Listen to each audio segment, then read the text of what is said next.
So I should be live on YouTube now. Coming on a little bit early to get set up. Yeah, I'm live.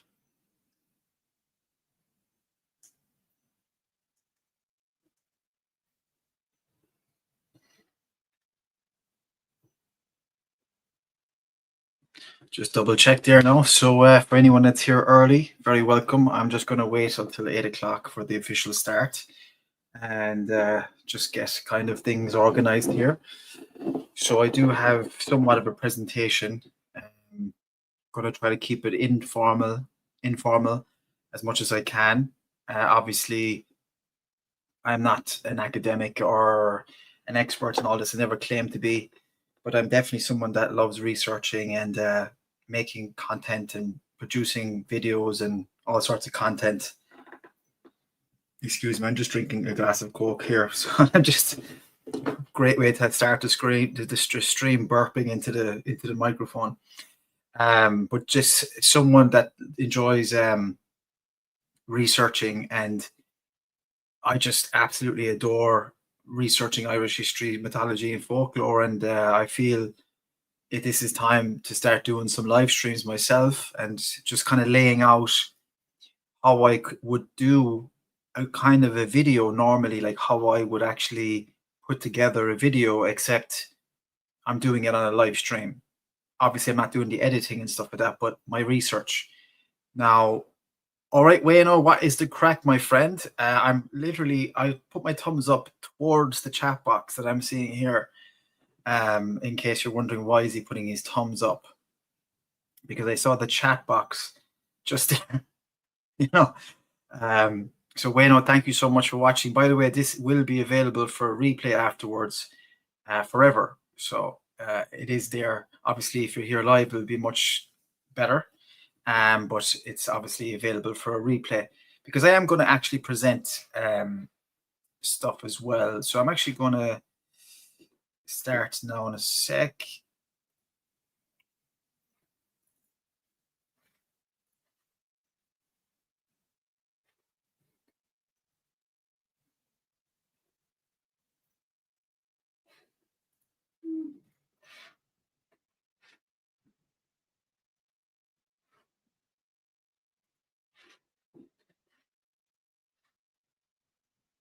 It is 8 o'clock now, so I am going to get started.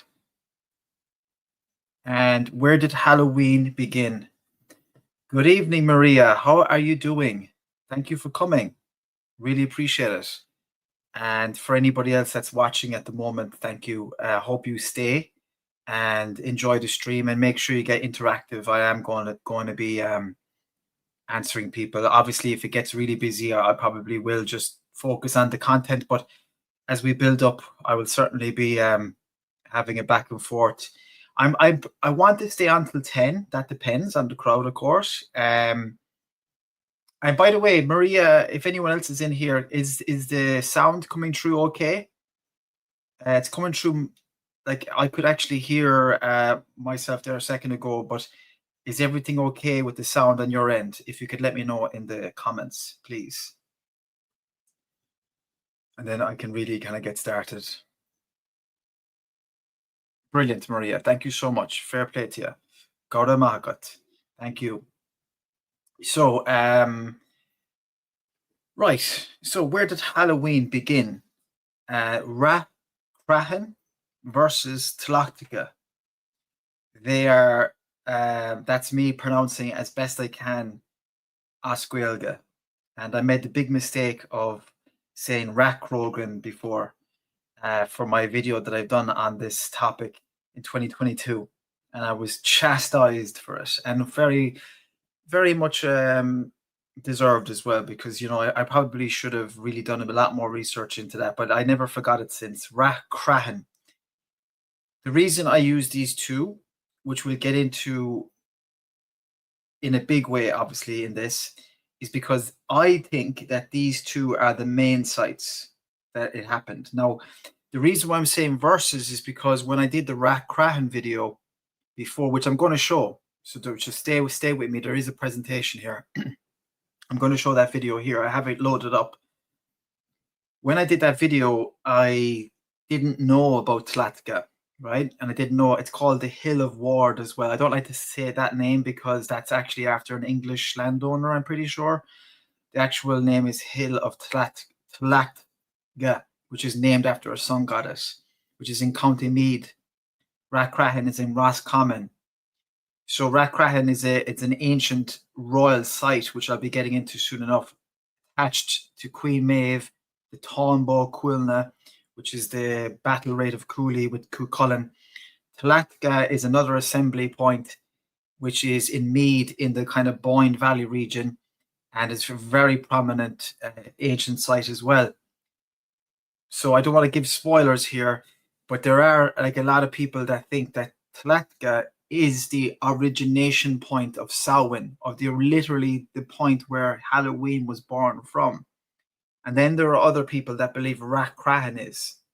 Then there are some people that are on the fence, and then other people don't actually believe that at all. They believe it kind of originated in all of these places. So we're going to kind of delve into this tonight.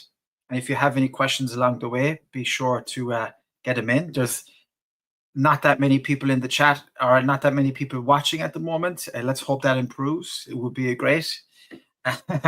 It's not a big crowd so far. Let's see how that improves. Hopefully, it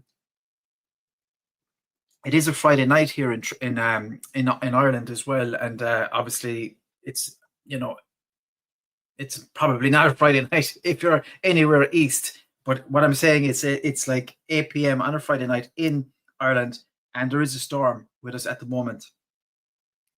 I don't know what the name of the storm is, but it is kind of a little bit dodgy out there, and the internet is slightly slow. I hope that doesn't affect the stream. It shouldn't do.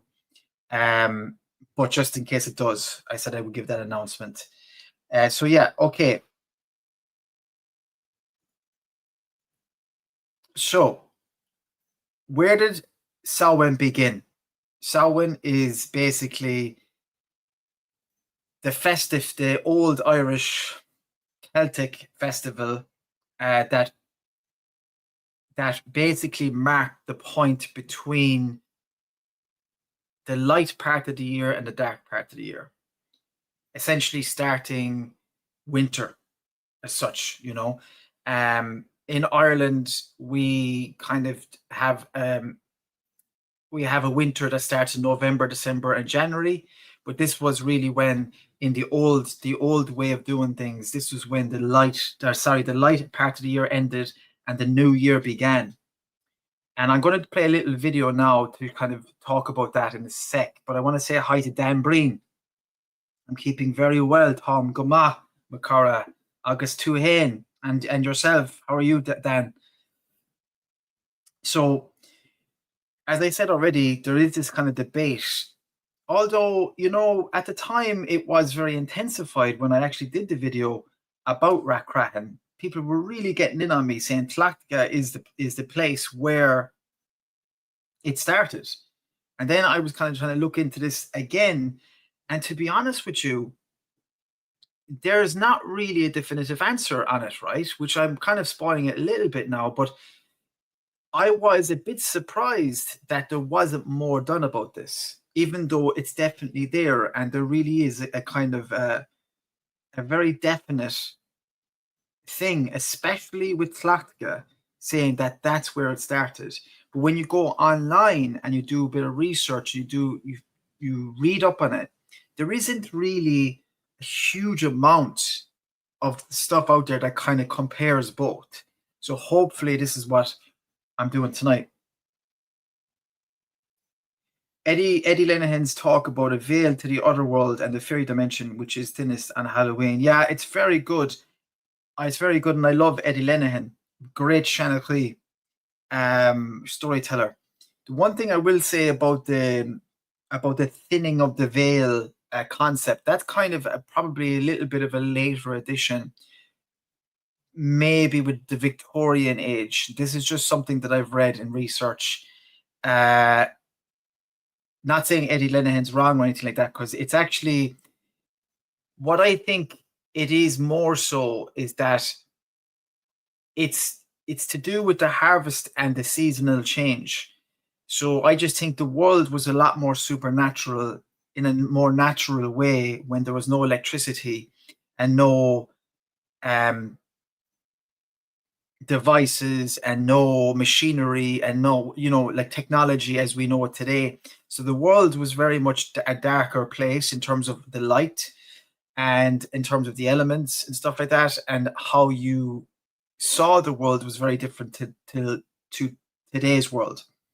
So I just think that the world was a lot more supernatural in a more natural way. I know that's kind of a counterintuitive. I'm saying supernatural, but in a more natural way.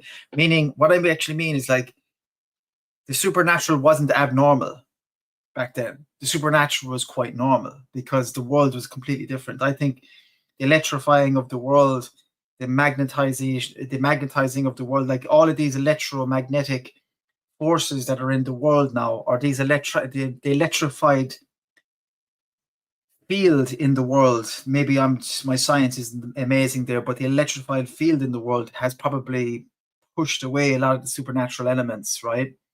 And has kept them at bay because we're living in a kind of a more lit up world, right? And I just feel if we went back to the dark again, where there was no electricity, technology and stuff, that world that once was would re-emerge again. Because it is, and I know that's a little bit like fairy stuff, and a lot of people would just think that that's absolutely insane. But that's what I really believe. Now, I want to actually play a little video for you because this is actually quite a nice one, because we're going to get into the Christianity thing soon, but the actual origination of Halloween is very much described beautifully by this person who is an old style monk or priest. For the life of me, his name, I think it comes up at the start. Halloween is a very significant date in the Celtic calendar, because the Celts, as far as we know, divided their year into two halves. The dark half going from Samhain to Bealtaine, as the 1st of May, and the bright half from Bealtaine to Samhain. Sort of the old year and the new. Yes. So that tonight is actually New Year's night. We begin the year tonight. And this is the reason why we have so much predictions. For instance, in the bar in Brack, you have the ring, and whoever gets the ring will be married within the year, because it's at the beginning of the year that you predict, you want to know what's going to happen for the rest of the year. So this is really the new year. I'm just going to continue on here now because the second half of that. We have two population groups. We have the normal, the ordinary people on the surface of the land, and we have the supernatural people, the gods and goddesses of the Celts, also the Fomoric, and possibly also the dead, who are living in the sacred hills and sacred sites such as Bruna Boinga all over the country. And these are very important because traditionally they have been believed to be responsible for the fertility of the land. They make the corn grow and ripen, they make the grass grow, they give milk to the cows. And they could cause famine if you didn't treat them correctly. The human population had to... I just want to give a little break there because there's people commenting, and I'm just aware that the internet is showing up a little bit dodgy, so I apologize in advance if that's going to cause problems. There is a storm happening. But Dan did say, I stood in Knockrow Stone Circle in South Kilkenny in the shadow of Sleenamon. I've heard the energy line. I've heard of the energy lines, and I was skeptical, but I felt a definite sensation. It said Knockrow is unique as in catches the summer and winter solstice. Yes, Dan, there's definitely places in Ireland, places in every town, in very Sanya is just being rude, like, do you know what I mean? You know that you pick up on these things. Like I definitely think every human has the ability to pick up on these energies. A lot of the time we're just totally unaware because we're so full of, as I said earlier on, technology and electricity, light, artificial light, screens nowadays, information. We're not actually connected to things. And I'm not one of these airy fairy, like I'm not one of these, like, when I say airy fairy, what I mean, I don't mean as a derogatory term. I mean, I'm not one of these people that's just going around with the head in the clouds. What I actually mean is I'm not saying this stuff to be like sounding a certain way. I'm actually genuinely convinced, right? I'm not just going around the place looking up at the stars and I don't have my head in rationale. Like I do, and I'm not saying the people that do are like that are wrong. That's just their way of living. There's nothing wrong with that. But what I'm saying is that I have a very strong rationale for the fact that I believe the world, the way it is, affects our intuition, our way of connecting, our way of living. You know, that's my rationale.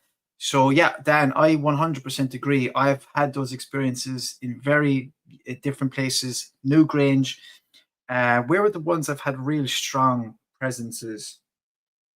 I can't. They'll come to me over the stream, but I want to answer everybody else. Thanks, Dan. I appreciate it. Vanula, great to see you. Hope you're doing well, and it's great to see you in the chat. Sorry, I'm just after having a glass of Coke, so I'm a little bit airy, little bit airy in the esophagus. Mark McCarthy, making my holly branch wand as I type this in setting Australian opals. Now that is pretty cool. That is pretty cool. I like it. I don't understand the insetting Australian opals now, but that's cool. Fair play, Mark. You're very welcome here, man. Bedazzle Hayes, the Brian Buru movie, still going ahead. If I get the money, yes, of course it is. I wrote a novella in its place for the moment because we had I've talked about this a lot, but look, I will say it because maybe you haven't seen it. We didn't get the money, so I went and I wrote a novella, and actually in the ticker there you can see that I'm advertising the book, so you can buy the book on Amazon. It has the screenplay at the back, but I don't want to. This is not a Brian Bruce stream, but just to answer you there, Nula, grand, thank God, yeah, thank you, no problem. Fire and water, Mark, cool stuff. Let's listen to the rest of this. So this is a priest who I think he's very endearing, and I know some people kind of give him a hard time for the way he talks because he has a bit of a lisp and things like that. But I just think he's a very informative, well-read, researched guy that's a balanced approach to Christianity and paganism. I think I'm not a person that practices paganism, but I'm a person that respects the old ways. Like I don't discount them. I don't disrespect them, and I certainly don't ignore them. You know, I think like Irish people. Someone put it very well. It was Philip, I think, from Irish Medieval History. You know, said like I can't. Did he say we have some sort? Like even now we have this kind of very unique Christianity because devout Christians, devout Catholics in Ireland, like believe in the fairies, like, you know. So this to a lot of other Christians around the world, that's kind of pagan, you know, but we don't see it that way.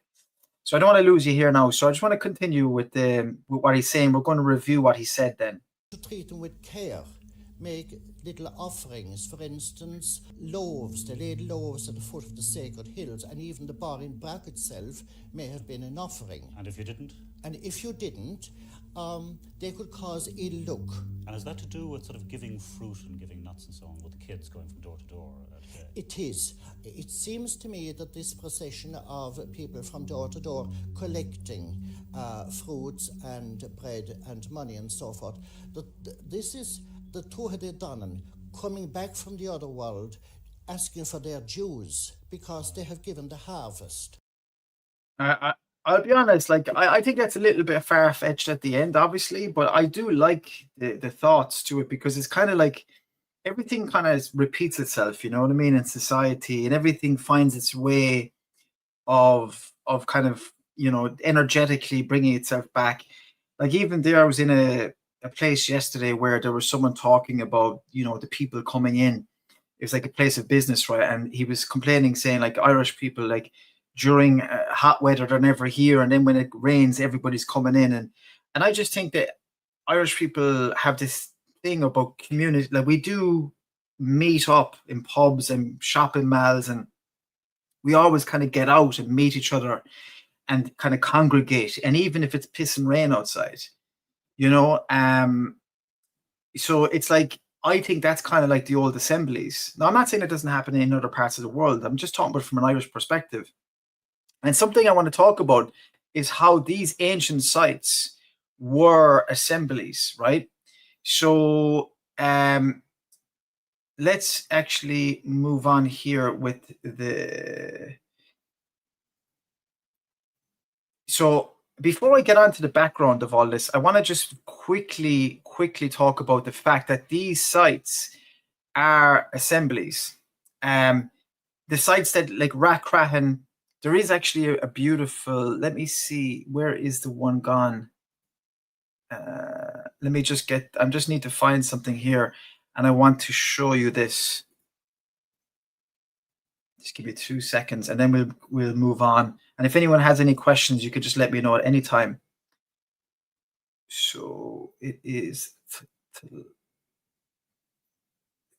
this one, or is it the Sacred Landscape? Yeah, it's this one. So if you're seeing that, I hope you are. So I think I have to remove this and share. Sorry, now add to the stage. Here it is. So as you can see here, right there, you see, right, this is it's basically an article, an archaeological article, something to that effect, a journal, right? But this shows you how things, it's not everything in Ireland, but this shows you how, I'm just going to plug in my laptop here, 2 secs.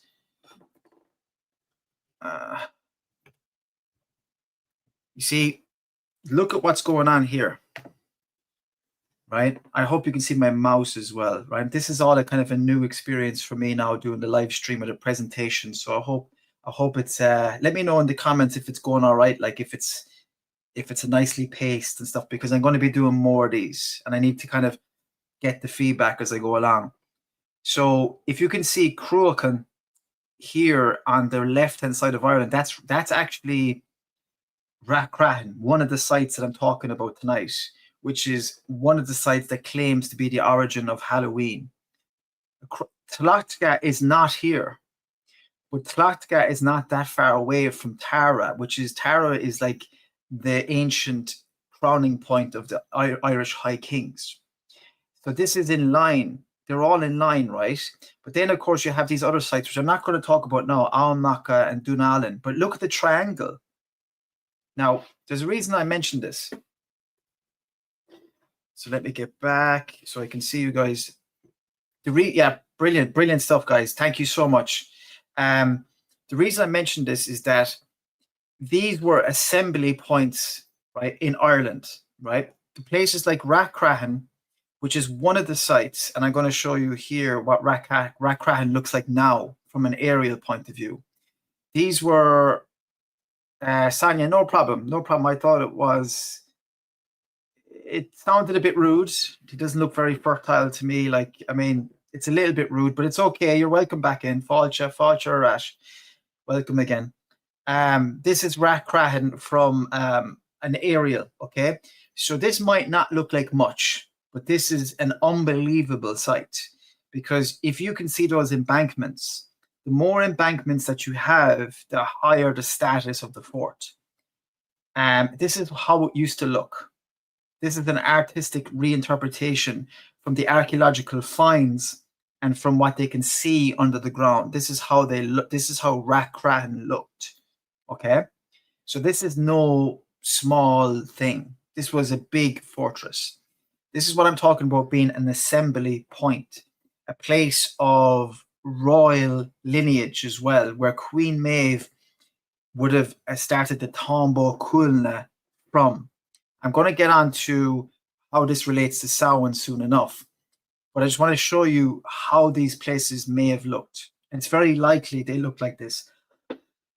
Now, in fairness, it's an artistic interpretation, so it may be different, but somewhat like this, at least, right?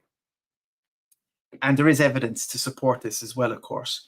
So this place would have been the seat of the kings of Connacht as well. And so this place was hugely important. Who are all these people that are around it? These are people from all over the province. This is where people came. This is where people they were on a pilgrimage to these places. So what they did is the different parts of the year, which is going to relate to Samhain, Halloween, is one of four major feasts, which is probably one of the four fire festivals versus the other types of festivals. And I actually have another piece of information here that I want to. Yeah, it's probably going to throw me off if I look for that too much. There's Imbolc in February, Bealtaine in May, Lunasa in August, and Samhain in October, November, right? Imbolc, Bridget, Bealtaine. That is, someone in the comments remind me who's connected to Bealtaine. Which god is it? Which god is connected to Bealtaine? Lunasa is Lu, and Samhain is. Some people say the Cailleach, which is the old, very old pagan goddess, and it's kind of connected to her because she is the goddess that kind of takes over from Bridget from the light part of the year, and then she takes over for the dark part of the year. So what you have, but these are all turning points in the year as well. If you notice with the Imbolc, it's the beginning of spring, the beginning of the light part of the year. Bealtaine then is kind of right in the kind of summer, the start of the summer. So this is when everything is ready for harvesting, I guess, for plucking, you know. And then in Lunasa, it's kind of the peak, the pinnacle of that. And then of course in Samhain, it's the end of that cycle. And we entered the dark, dead part of the year. So what you have then is that the dead part of the year takes over, and that's when the Christians came in, they kind of transformed it and blended it into their own celebrations. They blended it in. They even made November to be the month of the dead. It's no coincidence that the Christianity kind of came in and took on these festivals. For instance, in Imbolc, which is Bridget's Day, which was a goddess, is become Saint Bridget's Day. Bealtaine it used to be actually, so around May, it used to be Saint's Day, right back, like really far back. And I'm not too sure what feast is around Bealtaine in the Christian faith, in the Catholic faith. If anyone knows anything about that. But I do know in Samhain, All Hallows Eve is the night before All Saints Day. So as you can see, the Christianity came in and made the 1st of November to be about the saints. They kind of put all the saints in, instead of celebrating them all throughout the year, and put them all in to November.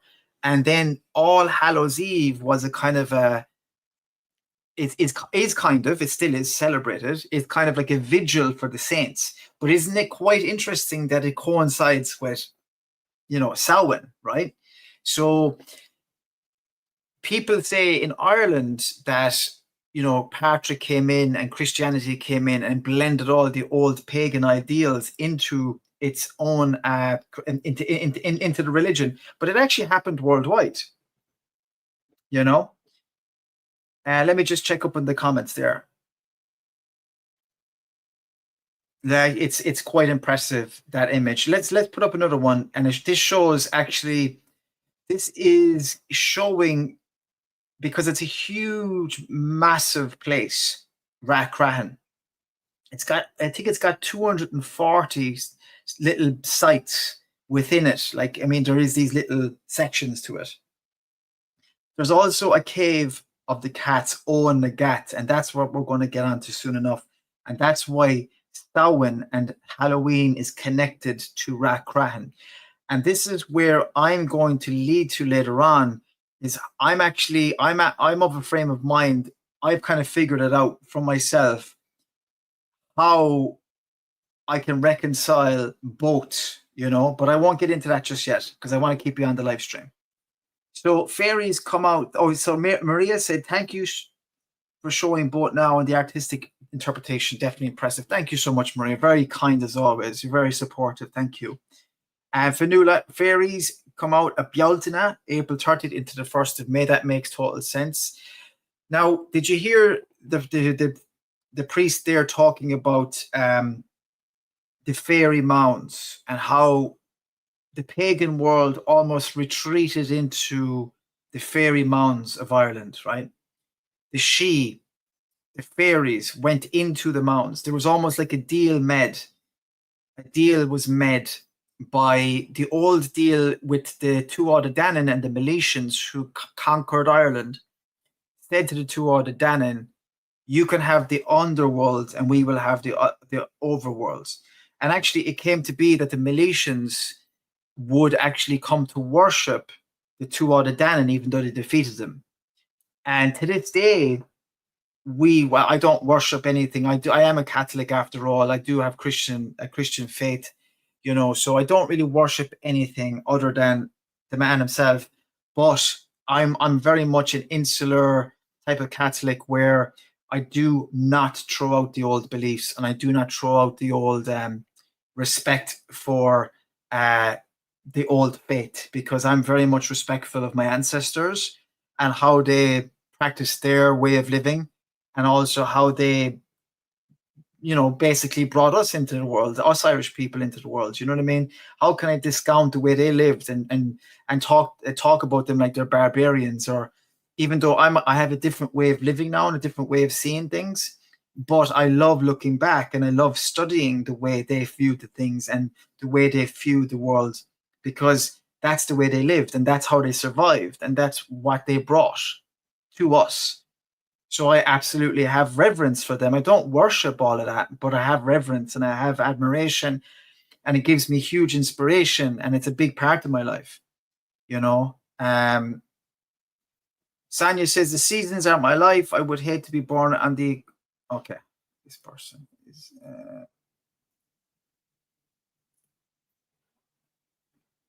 Yeah, I think Sanya is acting the idiot there, to be honest. Has to be something to do with Easter. I'm going to look it up. Definitely, yeah.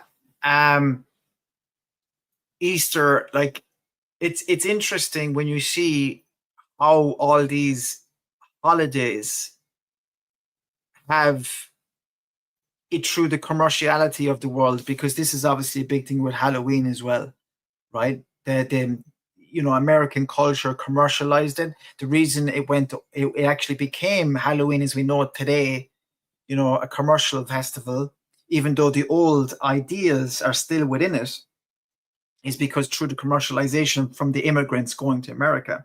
But isn't it interesting how all of the old festivals and holidays that were celebrated by pagans became their own thing, and they still live today, even though they're like a shell of what they used to be. And it's interesting as well how the commercial world actually commercializes. Oh, what happened there? Something happened to my laptop there. Oh my God, is it something to do with this storm? It just flashed. That's crazy. Anyway, May Day, right? May 1st, Fanula. But anyway, I'm losing a bit of track there now because there's something happened to my laptop there. So let me get back on track with the presentation. And so Samhain, the Irish festival marking the end of harvest and the start of winter, as we've already mentioned. This is a very liminal, seasonal and pivotal part of the year. It is seen as the beginning of the Celtic New Year. It's later influenced into what we know as Halloween today.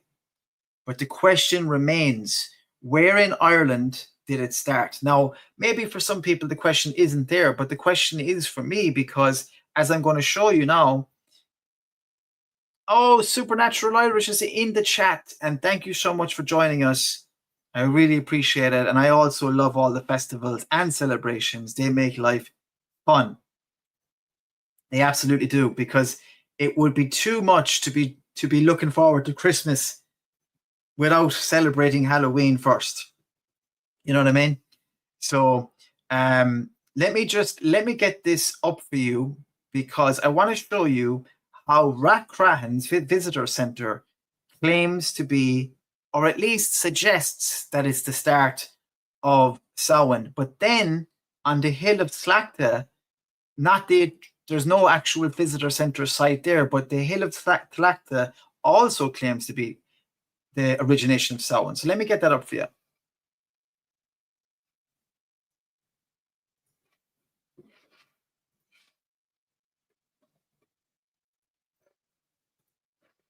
Just bear with me now. So as you can see, let me just make sure that that's actually up. Oh yeah, here it is. So as you can see, Rathcroghan, I think it's Cruachan is known as the ancient capital of Connacht, where the festival of Samhain, Halloween, is said to originate. This majestic landscape is the oldest and largest unexcavated royal site in Europe. This is just unbelievable stuff. The oldest and largest unexcavated royal site in Europe. Just listen to that. Listen to that fact. What is going on in Ireland? The largest in Europe. Think about that for a second. Experience Rathcroghan's rich archaeology, mythology, and history through our interpretive rooms. Okay, that's just about the visitor centre. But I just wanted to show you that real quick, because that is somewhat unbelievable when you think about it. And this is the mystery and the mystique and the intrigue of Ireland. I don't want it to be excavated, because I would be afraid for Ireland if it was, to be honest. But there is this, of course, curiosity to see what it's really about. Now, I know they do 3D mapping and things like that. It was a huge place. It's a huge, huge place. See, the thing I hate the most, this is the thing I don't hate people. I don't hate people's way of living or people's religions or people's anything. The one thing I do hate are behaviors and attitudes. And the one attitude I hate is when people have this attitude about the old Irish and the way the Irish used to live, and just assume that it was all barbaric and all just absolutely nonsensical, or had no system, or had no ways, or had no ability to prosper. And it's complete nonsense. You just read there, the largest in Europe royal site, unexcavated. The Alsacian Runo is here, the writer is here, and I'm absolutely delighted that you're here as well. And I'm always getting your name a little bit wrong, I think, in terms of the pronunciation, because we have not spoken, but I'm very happy that you're here. I know you from TikTok, and now you're here on my YouTube. Very happy you're here as well. Thank you so much for coming. And you've come at a very good time, because we were just talking about how there is this attitude for the ancient Irish being backward and barbaric and savages and stuff like that.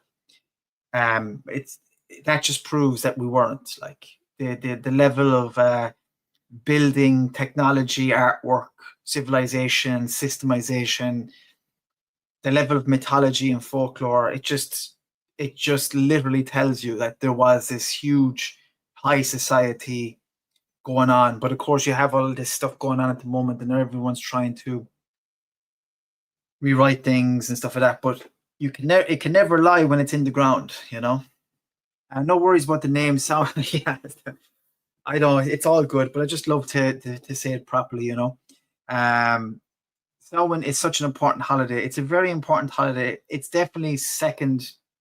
It's very much second to Christmas, but it's almost there at Christmas for me. Like I love Samhain to Christmas. I really love that time of year. It's amazing. Now I want to show you so now this is Rathcroghan. Now I want to show you the statement of Tlachtga being the origination of Samhain. But just bear with me.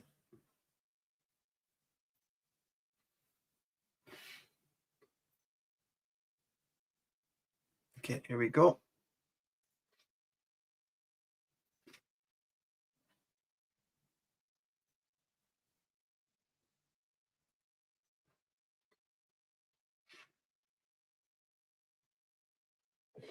So I know it is a little bit finicky, so I appreciate your patience, my friends. Now here we go. So this is Tlachtga. This isn't the site for Tlachtga. This is a site called notes.com. I'm telling you, the internet, I have my internet plugged into my laptop, right? And it's showing that it's very low. There is something going on tonight because of the storm. So I hope I'm not coming through slow. Let me know in the comments if everything is smooth. But let me just read this out to you. Tlachtga, Hill of Ward near Athboy, County Meath, is 12 miles from the Hill of Tara. The earthworks, which are about 150 meters in diameter, are most impressive from the air. Tlachtga dates from approximately 200 AD and was the location of the Great Fire Festival, begun on the eve of Samhain, eve of the 1st of November. To be honest with you, this is a little bit dubious. I think this site is a lot older than that. It's probably thousands of years old. This 200 AD thing is a little bit disingenuous there. I don't think that's correct at all. I'm not too sure why they have it at that date. But anyway, so yeah, again, I don't know if the festival was centered on the god Lu, because I thought Lunasa was. I'm not too sure if this is right. The site takes its name from Tlachtga, the daughter of the Druid Mug Ru, who died there giving birth to triplets. Tlachtga is clearly visible from Tara, and the fire lit on the eve of Samhain was a prelude to the Samhain festival at Tara. Someone can correct me if it is celebrating Lu as well as Lunasa. Let me know in the comments. So with the coming of Christianity, the festival was incorporated into the Christian calendar as a time of remembrance for the holy souls. As I mentioned already, the Christians adopted this stuff. Some Christians out there, God bless them. I love all the Christian community. Some of them out there believe that All Hallows Eve and All Saints Day preceded Halloween. I mean, yes, in essence, All Hallows Eve gave birth to the word Halloween, but Samhain is the festival where it all came from, you know. So anyway, as it says here, Irish immigrants carried the Halloween tradition to North America in the 19th century. The festival of Samhain was a great festival of the dead. So like even the Christians took on the month of November as the November month of the dead. It also marked the beginning of the Celtic New Year. The winter fires were lighted where the sun went down on the eve of Samhain. You know what's unbelievable about this as well? They reckon that in the literature, the medieval literature, they say that a lot of the fires around Ireland were tindered off this, or kindled off this fire, because they said it was so huge. And actually, I'll show you. I will show you a picture that shows the fire pit and some archaeological evidence of that. And actually, I was at the site. I'm going to show you a video of that as well after, and I'm going to go back and show you some more stuff on Rathcroghan, because I probably didn't give Rathcroghan this due diligence there. So let me just get the. Here we go. So as you can see here, right? You can see there's a trench dug. This is Tlachtga still. They've done some archaeological work. There's a test pit 1 trench. They actually found a place that was the potential fire pit. And actually to this day, you can see a big dip One second. Let me just catch up with the comments here. Oh my God, no, Ireland had a lot of wisdom back then, maybe lost in time, but not completely. Thanks to people like you, we get to hear. You're so kind. That's Cecile. I really appreciate it. You're always very kind and supportive of my work. So thank you so much. You're doing great work yourself, writing all the time, and fair play to you. Dee's in the chat, bit late. Great to see you all. That's good stuff, D man, legend. And never better late than never. All good in Austria. Good stuff, my man. Yeah, so thank God things are running smooth. Great stuff. That is very nice to hear. Lou, okay, Fanula. So Lunasa is celebrating Lou. So did they continue that on? Are they continuing that on into Samhain then? So is it a continuation of Lunasa? Like, does it mark the end of that? Paddy Leather. All right, here we go. Jesus Christ created the Irish. Okay. So actually Christ predates Samhain. Okay. Right. Almost all modern neo-paganism are falsehoods created in the 18th century at the earliest by the Romance movement. If you just said that, then we could chat, because yes, you probably are onto something, but like I don't think they're all falsehoods. You're probably onto some things that are definitely. It's kind of like, you know, the Halloween that we know today is a commercialized festival. Yes, there are a lot of neo-paganist rituals and ways of doing things that are certainly nothing to do with what used to happen before. There's enough evidence to show the actual there is actual sources that go right back over 1,000 years that actually talk about the fire festivals. So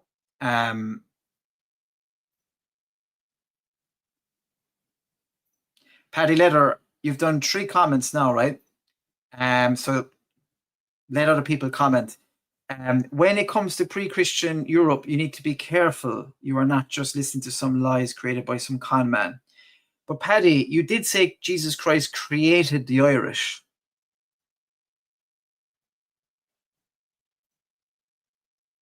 Let that just sink in. Jesus Christ created the Irish. All right, we'll move on. So anyway, let me move on.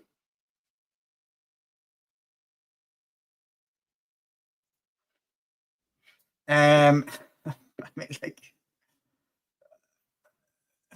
I know it's trolling though. Like, are they actually trolling? Because I think they're. If they came in with the second 2 comments, it would be like, yeah, okay, let's have a chat about it. But the first one was like, bro, don't lead with that craziness. Like, you know what I mean?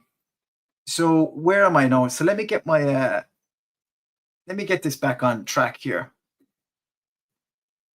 Okay, so let's actually just like take a breath after Paddy's you know, bursting his head into the room for a second and giving us his lowdown. And God bless you, Paddy. You're a legend, man. If you're still listening, and there's all credit to you. God bless you. I actually am a Catholic myself, like so. But I just really respect my ancestors, and I have great reverence for the people that gone before me. They brought me into this world. Without them, I wouldn't exist. You know what I mean? So why would I desecrate them? Why would I stand in their graves and just say, oh, they're all a bunch of idiots and barbarians? You know what I mean? Christianity was seeped into Irish culture over about 800 years. You know what I mean? Like in terms of the old Christianity, which came in with Patrick. It wasn't until the Anglo-Normans came in with the Roman Catholicism that we know today. So yeah, no, the Celtic Christianity or the Irish insular Christianity is kind of where I'm always leaning into, you know. You know, yeah, I just have respect for my ancestors. Like, you know, I mean, that's as simple as that, you know. So All Hallows Eve, I hope that makes sense to people, you know. All Hallows Eve. This is actually where the term Halloween comes from what I'm researching. I'm not an expert. I'm someone that loves research, as I mentioned in the very beginning. All Hallows Eve, All Saints Day. So All Saints Day is November the 1st. It's a Christian feast day for all the saints. What they used to do in the past is used to have they still do it for certain saints, but I think they had so many saints that they just wanted to cram a lot of them in together, the ones that were martyred, I think, or something along those lines. So I just think it's interesting that they picked November 1st because it does coincide with the ancient festival of Samhain. So there you go. And All Hallows Eve is celebrated on the 31st of October. Again, the Fire Festival would have been celebrated on that day. All Souls Day after that, is it? Is it all after Saints Day? Because then the month of November is the month of the dead. This tradition, in my opinion, took the place of the earlier festivals with the spread of Christianity. As I mentioned earlier on in the stream, Christianity would have adopted the pagan festivals, as we all know. Like it's no big secret. This is where the word Halloween comes from. So yeah, all good stuff, Fanula. I didn't know. Yeah, All Souls Day after that. That's very cool. Not cool. Like I mean, all the souls are dead. Like, but I'm just saying it's cool to know that it's right after All Saints Day. So if you ever see, sometimes Halloween is actually spelt like that. It has that little, is it apostrophe? Is it, God, I'm so bad with English grammar. Like, is that an apostrophe, or is that like, you know, that little separation there for Halloween? Oh, sorry. That if you see it spelled like that because of All Hallows Eve. I don't know how that came to be, but it is just the way it is. It's sometimes spelled like that.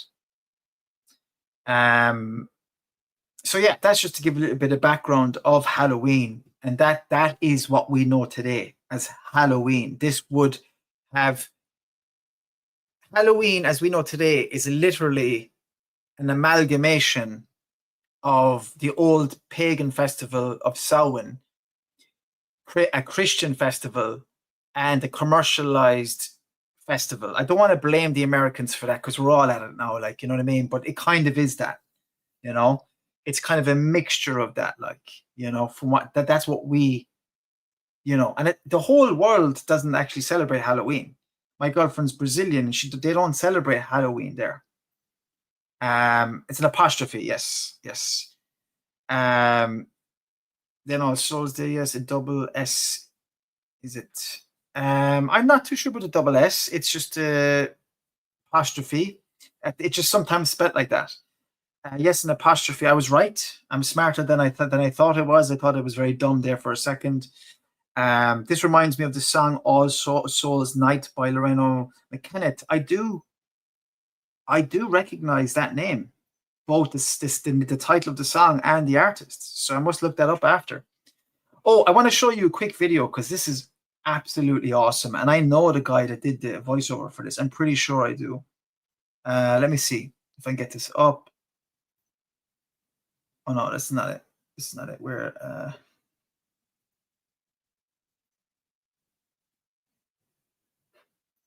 Okay, one second. What's going on here? The stuff isn't going up. Bear with me, people.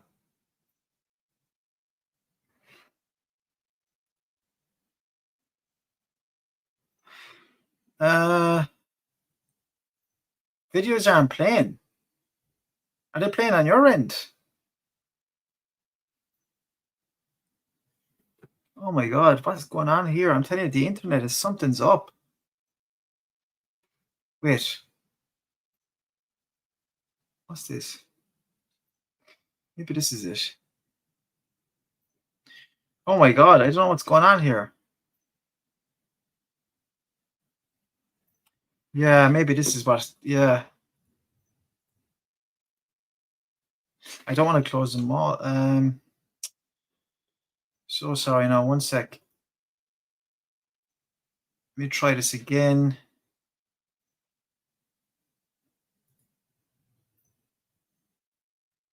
God. That's a real shame now. I think the internet, there's something's going on here with the internet. and I have it plugged in. So I have these videos loaded up here, but let me just see if I can get it up. This is such a shame, man. Let's see if I can get it up here.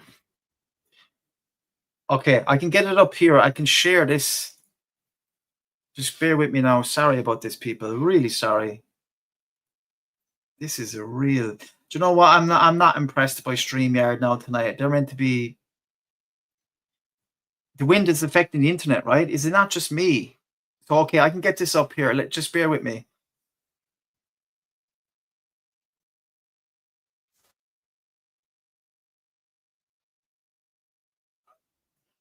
And this guy is actually awesome because he's a guy I did a bit of work with before. He's doing the voiceover. Oh, here we go. Thousands of years ago on the island of Ireland, as the harvest met the winter, the boundary between worlds became blurred. Spirits were said to walk the earth and carry the living off to the other world. But one brave villager found a way to walk unafraid.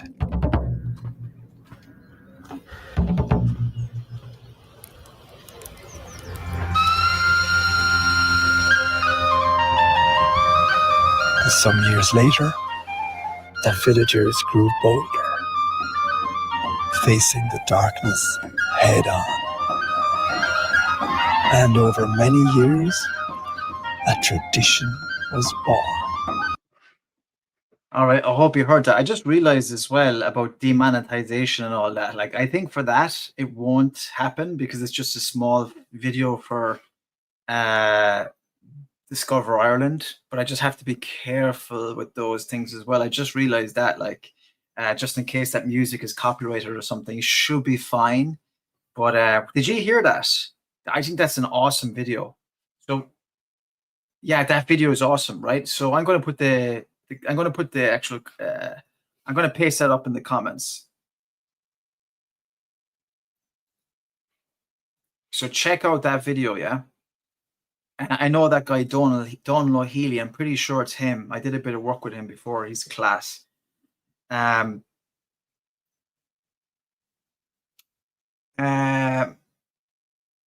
Yeah, it's an awesome video. It really captures the mood of Samhain, I think. The fire festival and bonfire are the same. It's the former is the older term. That's a good question. Bonfire. What is the term bonfire actually? How did that come about? That's a good question, Maria.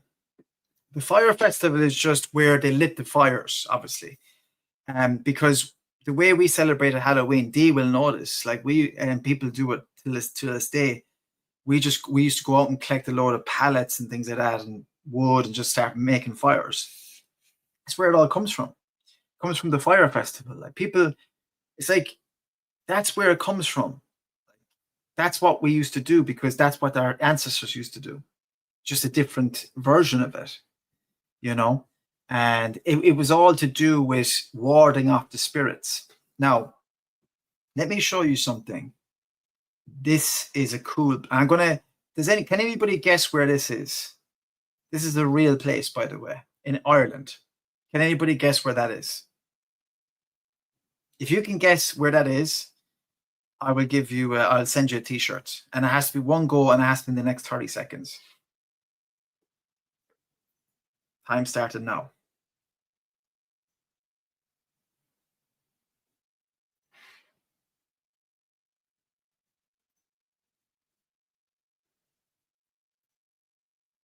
I'm actually waiting the 30 seconds. 10 more seconds.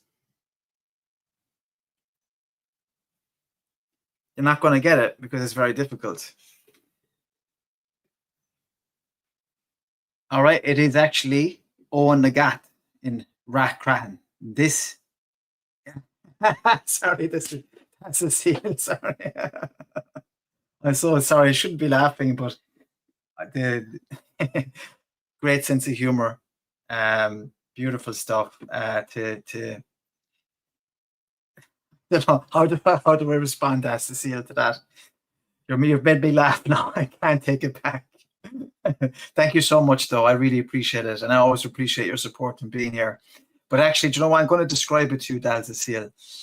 It's Owen Nagat, right? And it's basically a man that's kind of in a really weird looking cave like structure, and he's looking up, and they kind of lit it up. They kind of done this artistic photography with it. But it is an actual real cave under the site of Rathcroghan in County Roscommon. And this cave is about 36 meters long. And they reckon this was the entrance into the other worlds. And so this is where I'm getting onto in the presentation, is that what I actually think is that Rathcroghan is an origination of Samhain, but also Tlachtga is origination of Samhain. Both coincide with one another, right? So what that last video was saying is that the spirits and the ancient ones would come out at a certain time of year, around this time of year, and everybody was afraid of it, right? It is Rathcroghan, County Roscommon. I'm going to type it in to the comment section, Dal Cecile. Rathcroghan, County Roscommon. And this is the royal ancient site that I was mentioning earlier on. This is one of the sites that is the origination of Samhain. And then I believe Tlachtga is the fire festival site of Samhain. I believe that this is the site of Samhain where the spirits came into the world. Now, is it the She? Is it the Fomorians? Is it the whatever it is? So that video we just watched was about how people started warding off the spirits eventually. And they used to dress up in these mad costumes, which we still do to this day, like in a very commercialized way. You see, everybody's going around the place oblivious to the fact that we're doing things that our ancestors did, you know? This is the point, like when fellas come in and they say Christ is the origination of the Irish, and Jesus Christ was born 2,000 years ago. Like Ireland has been, Irish civilization has been here thousands of years. You know what I mean?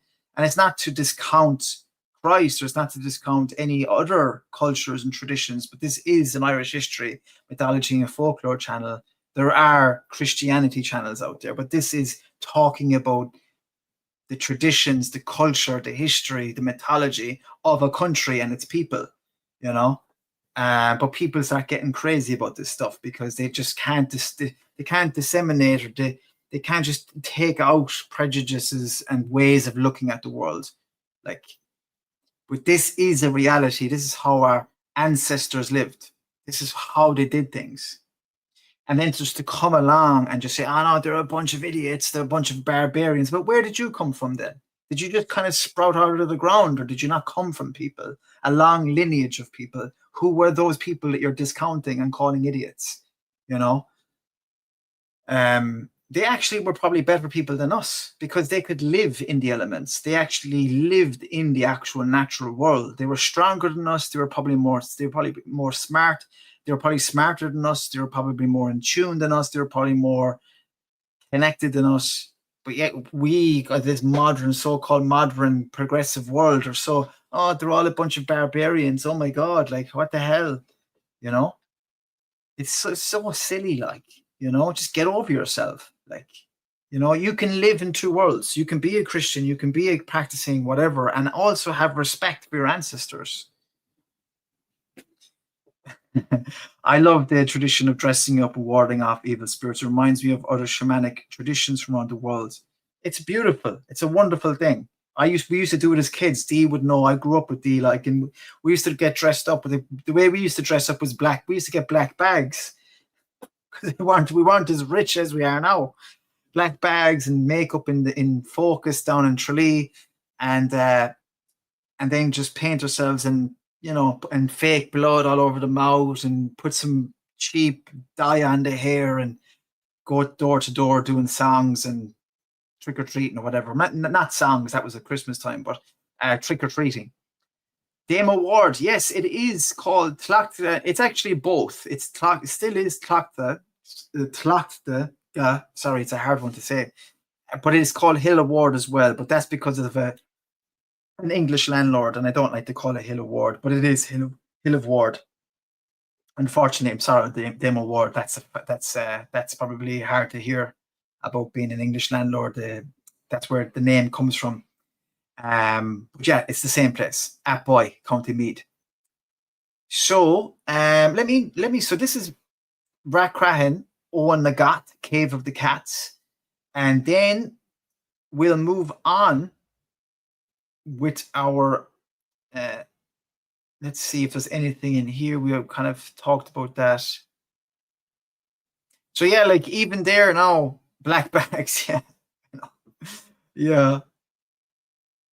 Yeah, demo. Yeah, sure. It definitely is the case of a lot of people kicked off their lands, the confiscation of the lands, and this is a big sad reality about Ireland.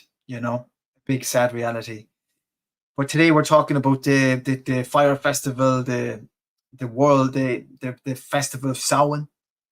And I was kind of broaching on the topic of how this is kind of practiced around the world. Here's a little bit about that. The transformation of Samhain to Halloween can be linked directly to mass migration of Irish people to the United States in the 19th century, where our Halloween customs and traditions were embraced. Traditions such as turnip carving. Actually, did you know that? It used to be a turnip. It wasn't actually a pumpkin. It used to be a turnip, but it's just very hard to do. So that's why they changed it to the Cromwell was one of those evil spirits, He was one of those evil spirits that came over to Ireland. But as I said, we're talking about Halloween now. But yeah, Cromwell was one of those bad bastards, as I call him. Developed into pumpkin carving, Halloween costumes eventually became core parts of as what we know Halloween today. Across the globe, Samhain is now celebrated alongside many different festivals. In Latin America, similar festivals such as the Dia de los Muertos and La Calabuesa, Day of the Dead, and Dia de Bruscas, which is are celebrated in conjunction with the modern Halloween festivals. Fair enough. All right. So let me just get back onto the presentation here. So as I said about Rathcroghan in Roscommon, this is an ancient royal site of Connacht, Queen Maeve. Let me just go back for a quick second. That is Rathcroghan there. This is an aerial view. And this is another view closer up. Yeah, we used to carve, I think we carved turnips as well, maybe. But I think it was more pumpkins, I think. I don't remember, actually. It's a good question. Dee, can you remember if you're still there? Also, Rathcroghan was the seat of the kings of Connacht, descendants of Conn, linked to the Owen Nagat Gate of Hell. They used to call it the Gate of Hell, and it's said to unleash the spirits at Samhain. You see, this is where I think, yeah, Dia de los Muertos is my Spanish good there? I think it's pretty goddamn good, like, to be honest, if I don't say so myself. Is the equivalent Mexican tradition. I heard about the turnips too, read about it many years ago. Cool stuff. This is what I'm starting to think, right? It's not necessarily a versus where it started in Hill of Ward or Rathcroghan. I'm thinking Samhain is most related to Rathcroghan and Tlachtga. And that's where they coincide. So both of them are the origination points of Samhain, because this is the gate of hell said to unleash the spirits of Samhain, and this ancient site spanning 5,000 years. Now, what I'm starting to think is, did we used to do turnips for Halloween, or did we do pumpkins? I remember pumpkins. I vaguely remember turnips. I don't remember. So an ancient site spanning 5,500 years. What I'm thinking with Samhain as well is that because they they did worship gods back then, and they did worship. They were kind of living among the seasons, and because of the darkness that was setting in, potentially, whether it was imagined or not, the supernatural world opened up because it was getting darker and darker. The harvest season was over, and the spirits would come out, and they were appeasing these spirits, warding them off. You see, there wasn't just warding off, but they were appeasing the spirits as well. They were appeasing the spirits as well, like, because there is this tradition of leaving kind of food at these sites and things like that. So it wasn't just about like warding them off. There was an appeasement as well, you know. And it was almost like becoming one of those for a brief time in order to, yeah, okay, Demo, I get it. We get it, bro. We get it. It's all good. Yeah, the pumpkins weren't available then, so in the 1980s, turnips were used. That's fair enough. And then it turned into pumpkins, I think. And I think pumpkins was popularized through those films, you know, those Halloween films and things like that. So imagine these sites are like 5,500 years old. Like, you know, imagine the stories, the mythology, the folklore around these sites, you know, and, you know, I can't see that emoji, D, on this side, but the cheeky pint, I can see it beneath the pumpkin. Yeah, I from Manrobot. By the way, if this might be, I don't know how many people's actually watching, but I want to give myself a little bit of a commercial break here. If anybody hasn't bought my book, you can still get it on Amazon. And if you want to, you know, I've been answering your questions, but if you do want to donate through Super Chat or join my YouTube memberships, it's a great way to support my channels. There's also ways to donate via the video description as well, if you're interested. Especially if you want me to do these weekly, I will appreciate any donations that you can give. If you can't, that's no problem. I'm going to do them anyway, but it does give me huge incentive to keep going with these, because I actually think I want to start doing these more regularly. Because I just think the live streams could be a great way of getting the message out every week faster and more efficiently. If you think that's a good idea, let me know as well. Don't forget, Bertie, in the month of November, priests does not read out everyone who died during the year. Yeah, exactly. Yeah. Yeah, exactly. Yeah, it's thank you, Dal Cecile. I hope you enjoyed it. If you got the chance to read it, really appreciate it. The Appeasement of Spirits. That's it. Dal Cecile got the book as well. I surpassed 300 sales, but it's slowed down an awful lot. So if you're feeling generous, you can buy my book if you can. Also, sign up to my email list as well, linked in the video description. You won't miss an email. You won't miss these live streams or premieres because I email people in advance. So thank you to everybody who has donated. I know people have donated already, like before this.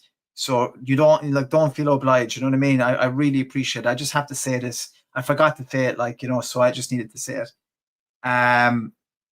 The appeasement of spirits with food and offerings makes perfect sense in the context of their time, the darker time of the year. Yeah, it's totally the way it was. Like it was completely what like these people try to come in and say it was all created in the Victorian era and stuff like that, when there's literally sources going back, you know, just they say there's an actual source in the 9th century that actually talks about the fire festivals.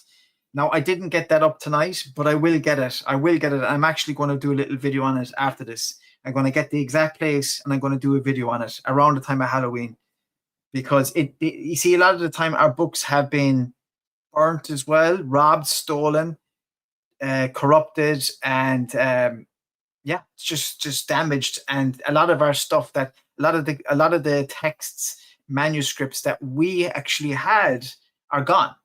So a lot of it was to do with what we learned through the Christians, you know, like for instance, one huge book, Cormac's Glossary, a massive book that no, it was corroborated. Its existence was corroborated by other historians, but yet we don't have it, right? Because it was destroyed or stolen or something. This was like an index for literally everything in Ireland in the 2nd century, meaning you could just a glossary, basically an index of all the different things that were in existence in that time, right? So you can imagine the wealth of knowledge in that, and that was around the 2nd century AD. You know, so let me move on. So the Hill of Tlachtga in Meath, this is a sacred hill named after the sun goddess Tlachtga. Now I'm going to try to get this video going now. Let's see if it works. No, I don't believe this.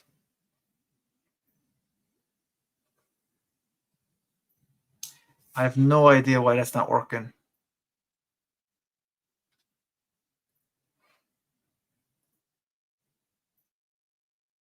The videos aren't working. That is absolutely abysmal. And this is not even reliant on internet, I don't think. I'm super disappointed with that now. Yeah, I'm going to be getting in touch with them after this. I'll tell you that now, right now. But what I'll do is I'll get my own channel up here now. One sec. That is just ridiculous, isn't it? I'm after paying for the fucking thing and it doesn't even work. Shocking. Let me see. Just bear with me, people. Thank you.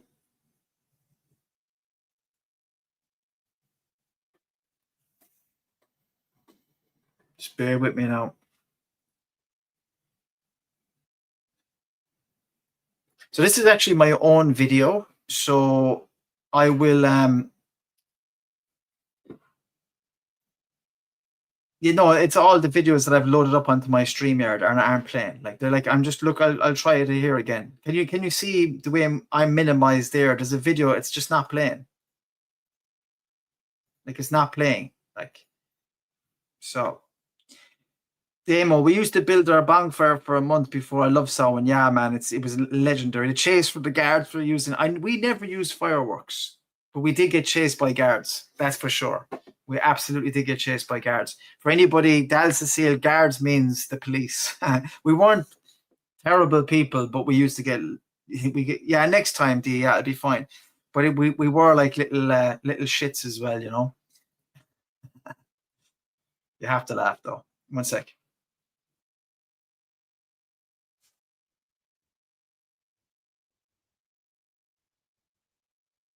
Add this now. One sec.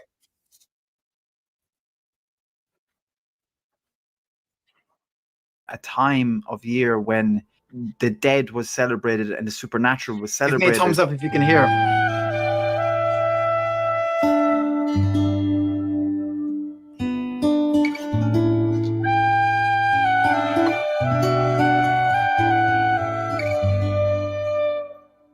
Today I visited a site that I've known about for a couple of years now, from the time of the videos around Rathcroghan, which is potentially up there as the top 3 or maybe top location for the start of the Samhain celebrations.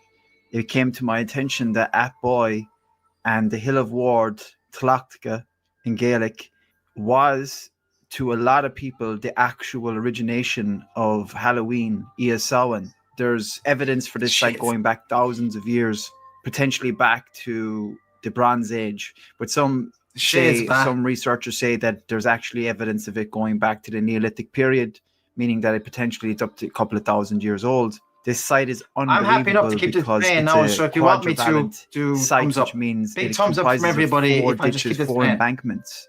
The amount of embankments of a ring fort or a hill fort is in relevance to its importance. So the fact that there's 4, there's very few of these in the country. One in the Hill of Tara, and I believe there's another one. There is definitely one at Rathcroghan as well, and maybe another one. So that's it. Like, you know, it's a very important place back in pagan times, but all the way up to more recent times as well.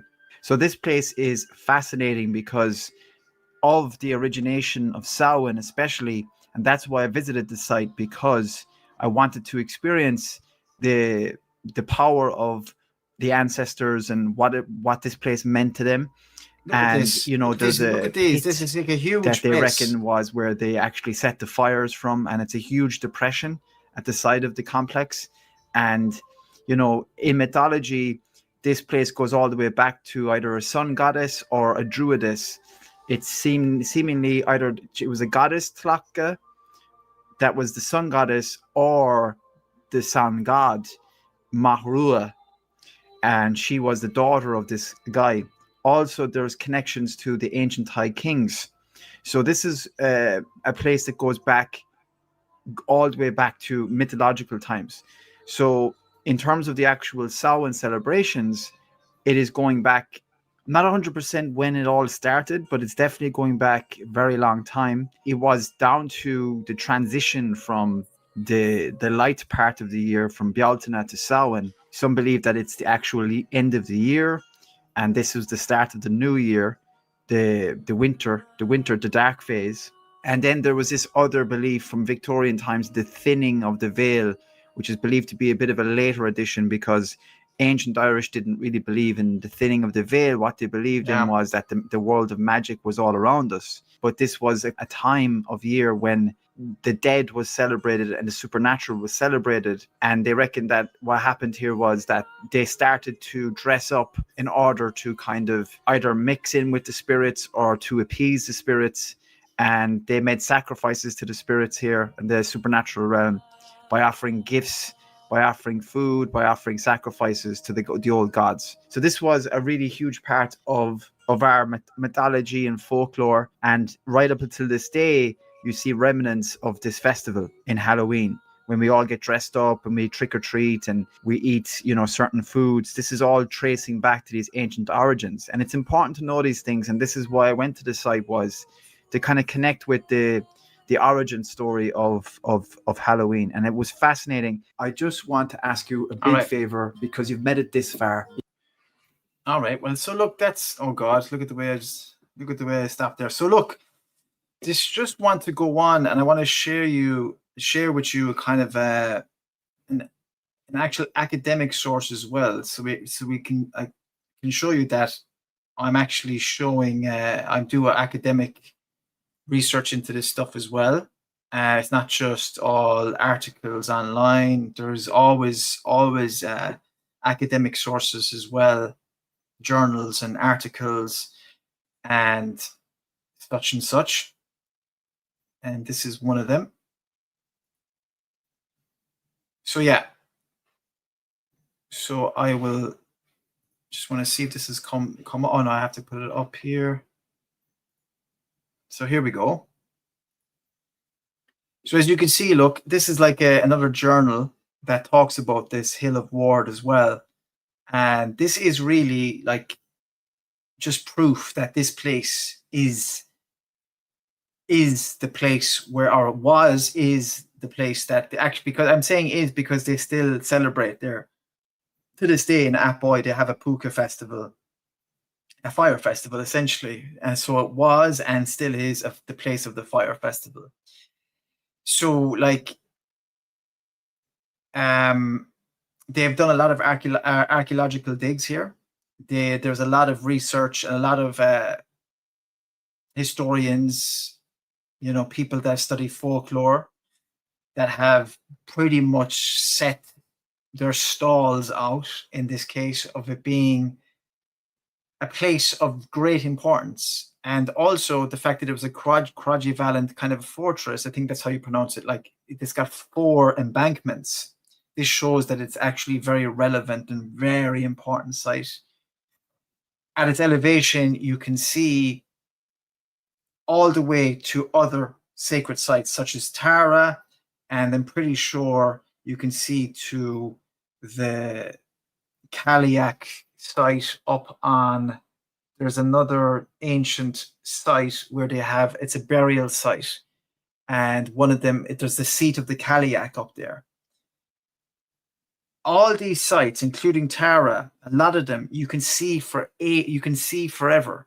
You know, this is why they were picked as well, is because you could see in all directions, and it's incredible.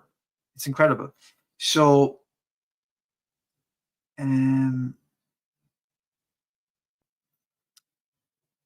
let's just get the actual piece of writing that talks about it. Okay, here we go. Tlachtga was strongly associated with the festival of Samhain. It is reputed to be the site of the fire of Tlachtga, which was used to summon the priests, the augurs, and the druids of Ireland to assemble on Samhain Eve in order to consume the sacrifices that were offered to their pagan gods. It was decreed that all fires within the kingdom on that night were to be kindled from the fire of Tlachtga under penalty of fine. In recent times, the tradition of a Samhain gathering on the hill has been revived, and fire once again burns on Tlachtga on Samhain Eve. Not Halloween, but Samhain Eve. A panoramic view, if you know that. That's exactly it. My head is getting slower and slower as the night progresses, because we're coming kind of towards the end. Not actually at the end, but towards the end. Because this was a kind of a pilot episode for this series that I'm going to do of live streams. What do you think? Like, honestly, people who are still here, please let me know in the comments right now while I get the last few bits ready. Let me know what you think. Like, do you think this is a good thing? Like doing weekly live streams on different topics? Feedback is essential. Like, don't just say it to please me. Like, did you really enjoy this? Do you think it's a good format? Is there anything I can improve on? You can even let me know in the comments afterwards, or private message me or anything like that. I would love your feedback, because I want to give more attention to live streams. I'm not too interested in bringing on guests at the moment. I just want to do my own ones. Thank you, Dal Cecile. But the most important thing is, did you enjoy it? Did you get good information? Did you feel it was streamlined? Did you feel like you learned more? But keep it in Irish history mythology. You got it. Because you saw my recent political videos. You're like, no, don't do live streams on them. I won't. I won't. There's not a chance. Not a hope. I might do more videos on that, but I won't do live streams on that, because I'm opening myself up for a nightmare.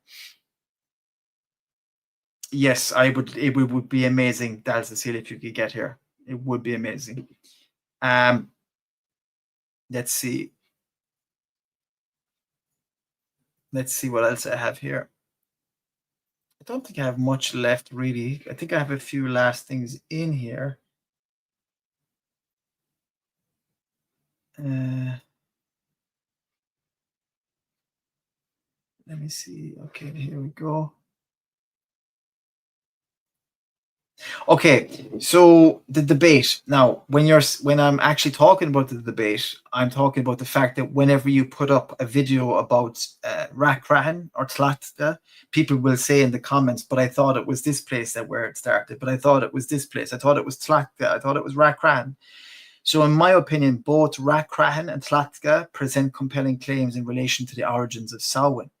Rathcroghan functioned as a significant political mythological centre associated with royal authority. Heidi, thank you so much. I really appreciate it. Thank you for joining us. Dal Cecile, thanks for the information. Yeah, I said that already. I've been to Ireland like forever ago, 2006. Wish you could see it again. Samhain in Cork was total crack. Yeah, it is crack. And definitely, yeah, Cork is a good place to go. I would say Kerry is a great place to go.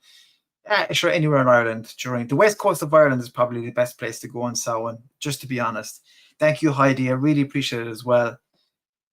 So, Rathcroghan functioned as a significant political and mythological centre associated with royal authority and narratives of the other world, while Tlachtga is attested in the sources as the focal point for ritual fire ceremonies. The question therefore arises as to whether Samhain originated in a single locality before diffusing across Ireland, or whether these sites embodied distinct yet complementary roles within the wider festival tradition. For me, this is what I think. They go mad in Dublin Halloween. It's absolutely bonkers here. Like, it is bonkers. But if you went around the streets and you asked them, Just a little bit of a thought experiment. Stop 100 people on the street on Halloween night and ask them, why do you dress up for Halloween? And why do we go, what are we doing? I guarantee you 99.999% of those people will not. I know you can't have 99.999% of 100 people.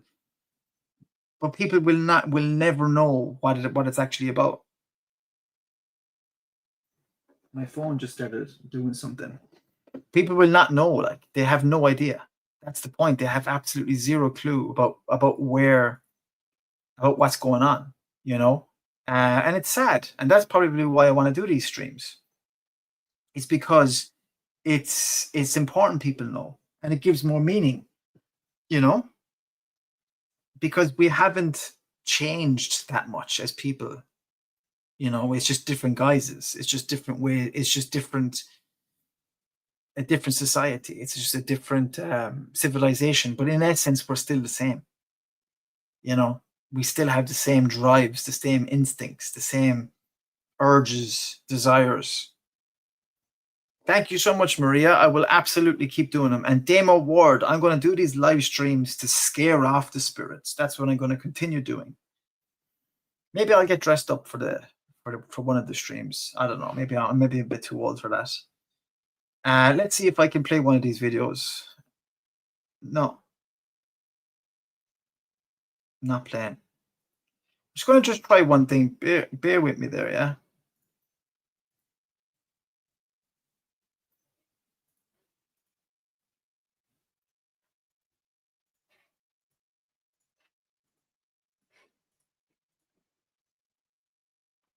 Let me just try to do something here. Okay, let's see if this... Roscommon, there is a place called Rathcroghan, Owen Nagat, Cave of the Cats. This place is locally known as Ireland's Gate to Hell. History states that it was a royal capital of Connacht, and in mythology, the greatest female this is time, not Queen on, is Meath, resided Can you hear it? Because I can't. And the Tawnbo Cuilna is the famous tale of Cuchulain's defense of the sacred bull. Queen Maeve and her husband wanted that bull so much, and they sent their warriors for it. And Cuchulain defended Ulster from these warriors coming in and getting the sacred bull. This is the area from where those warriors came from. And not only that, Rathcroghan is reputedly the place where the festivities of Halloween come from. Okay, did you hear the way I said Rathcroghan? I just reloaded. I actually reloaded those videos. So let me put on part 2. So did you enjoy that? This was done in 2022. Cave of the Cats is this entrance point close by in the center of this archaeological mysterious place. There was a pagan temple, and this is where they would have performed sacrificial rituals of animals, but also potentially of people. This was encouraging all sorts of entities, otherworldly, ungodly creatures to come through this portal. October 31st represents the changing of autumn into winter, and this night in pagan belief systems was the night when all the entities and all the beasts and monsters, the fairies, some people call them the Tuatha De Danann, but more often than not there was a real evil presence to this place. 1 second. Did I miss something there?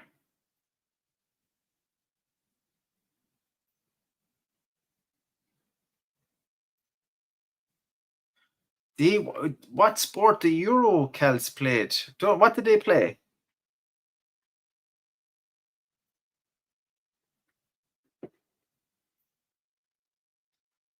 We played hurling. We played hurling for that. Cuchulain was playing hurling.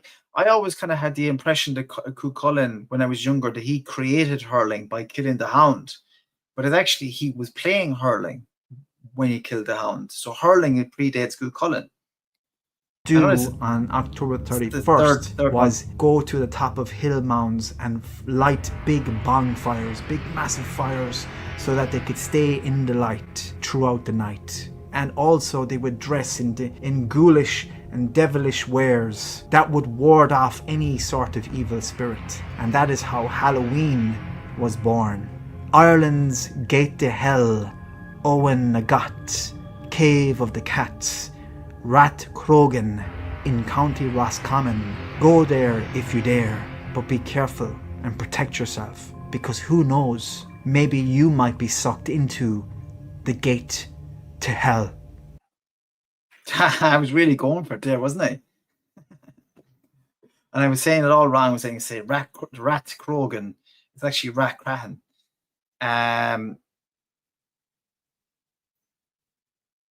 So come here. So anyway, I've actually learned a lot because I'm going to have my slides actually all together into one PDF. So now I've learned something, and I'm probably going to add my video files as I go along. I'm going to have them in my download. So I've actually learned a lot tonight about how to manage this. But so let's listen, right? I'm going to just kind of wrap this up. The conclusion, and maybe we can have a little discussion at the end for a couple of minutes, and we can just see if we can just round it up. So my conclusion is that Rathcroghan versus Tlachtga, which do you think, or maybe which do you think is the true origin? If you have an idea, or do you agree with me that it's both? Do you think it's actually Rathcroghan, or do you think it's Tlachtga? Do you think it's a different place? Or do you have another suggestion? I personally think that it's actually both places, for different reasons. Maybe the answer is not one or the other, but both. What matters is Ireland gave the world Halloween through Samhain. That's what ultimately the case is. Christianity, of course, adopted it and created, inadvertently, Halloween as well. So, or at least added to Halloween as we know it today. So, people, that has been it. If there's anything, like Dal Cecile, there was a lot of people that would argue with me, saying that it was not just an Irish a festival, that it was a whole wider Celtic world.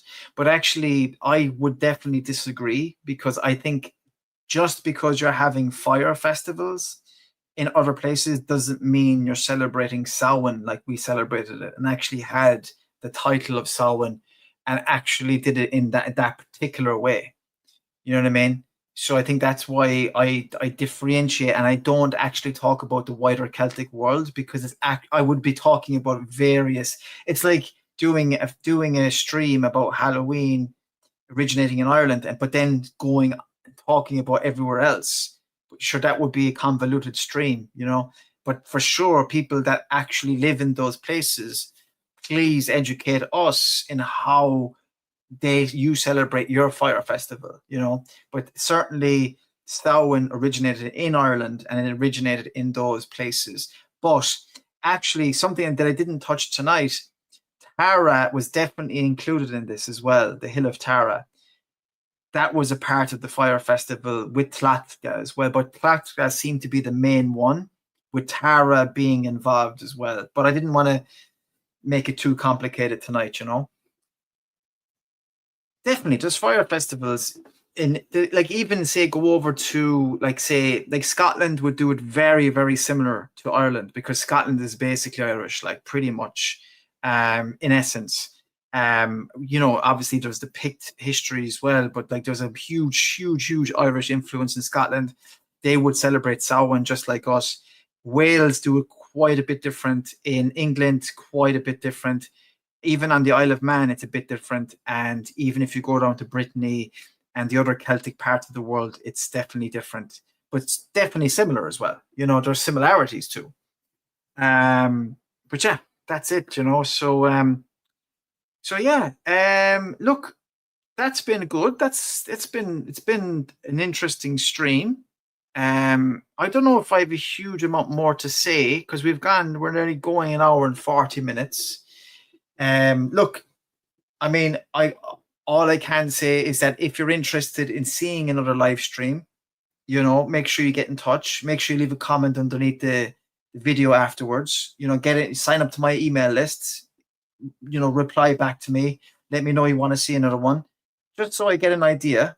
DM me, PM me if you want, no problem. And just let me know, and I will definitely get something going for you. But what I'm planning on doing, just so you know, is in the build up to Halloween, I'm going to be doing various live streams about different topics around the supernatural and around the mythological folkloric world of Ireland in relation to like Halloween, essentially, because that's my main interest, really. I would be very interested in the supernatural realm, like not kind of in the sense that I gonna play around with it, but just kind of as an intrigue, as a kind of an entertaining subject, you know. It's been a good time here, Dal Cecile. It's been great to have you here, and it's been great to have you all. Demo, thank you so much for your contribution as well. Tlachtga and Tara are inside of each other. Yeah, they are inside of each other. Yeah, it's kind of like the lighting the fires in Lord of the Rings, when they lit the fires in the Lord of the Rings. You know, it's kind of like that. Essentially, it's obviously not as dramatic, like, you know, in the sense that they're lighting on mountain tops and all that, but somewhat similar, I would say. Somewhat similar. So yeah, I think I'm going to wind it up there. Different time of year here, so yeah, different time of year in Austria. I thought you were like, thought you were pretty much, thought you're pretty much the same time zone there, D. What? Is there a different time zone over there? Talk about all the supernatural beings in Ireland, like the Slú Banshee. Yeah, I'm going to talk about the She, the Morrigan and the She and the Banshee in one of them. So the Morrigan would be very much connected to the Banshee as well. The Morrigan can actually present herself as the Banshee. The Morrigan actually has a lot of similar characteristics as the Banshee. So yeah, I'm going to tie them all in. Alan Cashman plus our Alan's jumped in right at the end. Thank you so much. Alan, were you listening to the stream? Did you enjoy it? Just before I go, thank you so much. Thank you for that extra vote of confidence there. Demo, love your videos. Black Sea Pagan here. Listen, my friend, you're very welcome here, and I'm glad you just came out and said it. Black Sea, a backseat pagan here. That's the fucking job.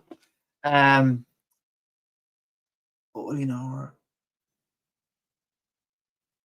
Yeah, only an hour is very similar. These off the bed, people. These off the bed. He needs to get his rest, and I will be not far behind him, if I'll be perfectly honest.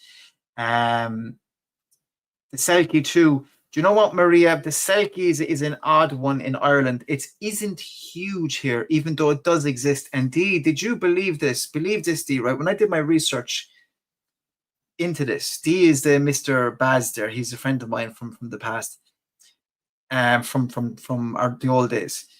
There actually is Selkie mythology connected to Tralee. I swear to God. I'm actually not even kidding.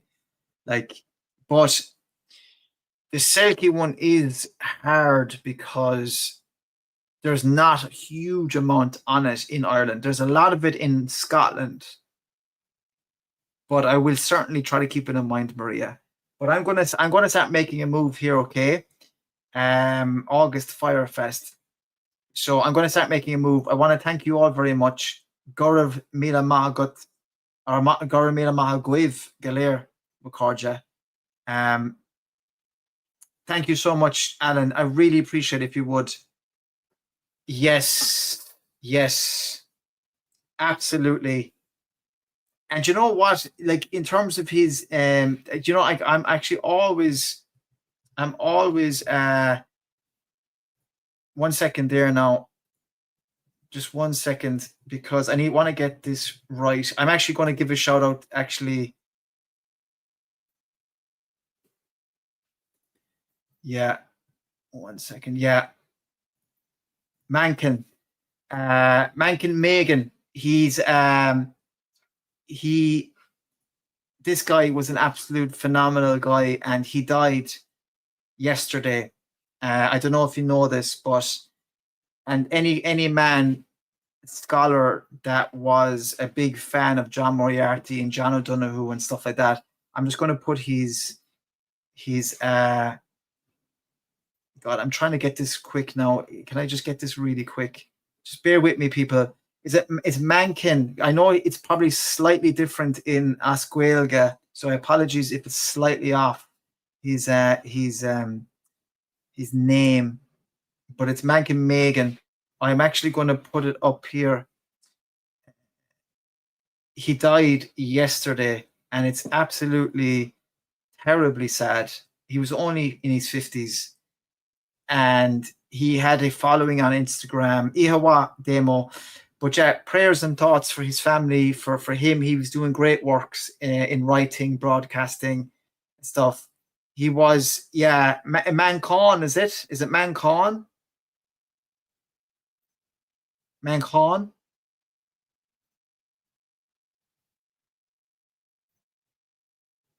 Waiting for a thumbs up there or thumbs down. Mancon Megan. Tis Mancon Megan, yeah. Phenomenal guy. And I actually was a bit shocked when I saw this because I was thinking the man looks very healthy and stuff, but it was anyway, look, I won't go into big details. People can look it up themselves. It's very sad. And actually the weird thing about it is that John Moriarty and John O'Donoghue died young as well of similar things. And actually Pat Moore, who was friends with them as well, all writers, all very spiritual men. And yeah, it just was really weird to see this. I only saw it earlier on, like, you know, God bless him, God rest his soul. He was only a young man, like, you know. Yeah, it's sad. And you know what? Thank you, Alan, for mentioning that, because Jesus, it would have been actually something that I would have probably regretted afterwards that I didn't remember. Because it wasn't linked. I guess it wasn't linked because I only just saw it a while ago, and then I was preparing for this, you know, so I didn't even think to put it up. Fair play to Alan. Really appreciate it, brother. So yeah, a purveyor of the truth from the past, just like yourself. But sure, look, that's high praise. That's high praise, man. That's high praise. And Mancon was a beautiful soul. He truly was, you know.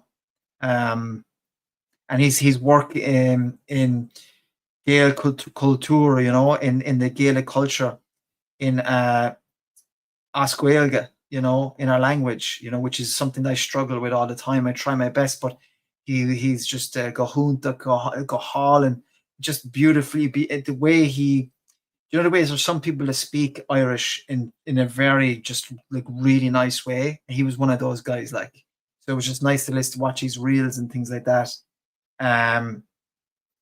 And actually, he spent a lot of time in Kerry growing up, I believe. I think he went to Irish school down there. He did something. He spent a lot of time in his childhood down in Kerry, and of course, West Kerry. Like, it's just phenomenal for the Gaeltacht back there. But anyway, back in Cochaguina, Dingle Peninsula, and so yeah, look, God bless him. God rest his soul, and yeah.